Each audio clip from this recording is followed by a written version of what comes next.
Yo, Chris Blair, just sitting here enjoying a beer.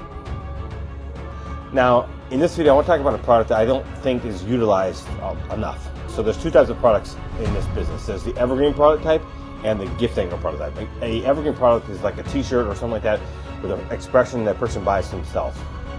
So for example, Papa, the man, the myth, the beer drinking legend, was a shirt that I sold a lot of. And the thing about it though is that actually can be a gift product too, because during Christmas and Father's Day, a lot of women would buy that for their husbands or their dads, right? So it's a two birds with one stone.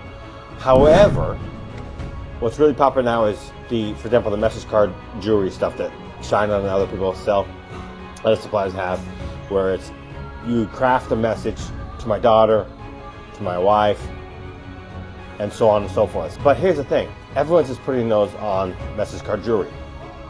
Why not try it with other products? And one product in particular I really want to recommend.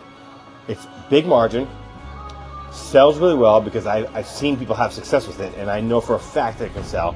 And three, it's a harder product to sell.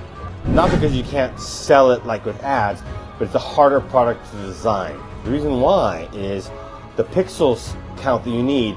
It's difficult to make it work designing yourself with Canva. Now there are some tricks to how you can have the pixels and then blow it up after it.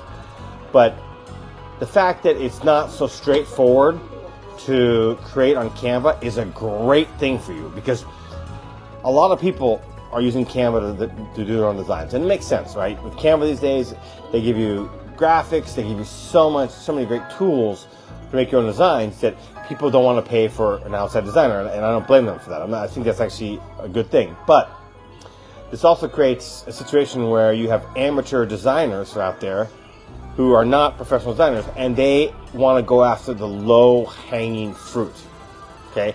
They want to make a design that's reasonable but doesn't require a lot of effort. And the fact that blankets require you to be a little bit tricky with how you create it in Canva and then blow it up and then launch it onto any printing supplier, because the pixel count for a blanket is high. It's above the standard that Canva can offer. This is a barrier to entry, and that's a good thing. It's a good thing because that means you have less competition on blankets if you go for blankets. So big margins, popular item, and something that's harder to design. Hence, if you're willing to put the effort into it, you have an advantage on blankets. You have a market built-in advantage. So go out and get some blankets made. So if you're interested in my private coaching, private message me. Cheers, to see you next video. Love you all.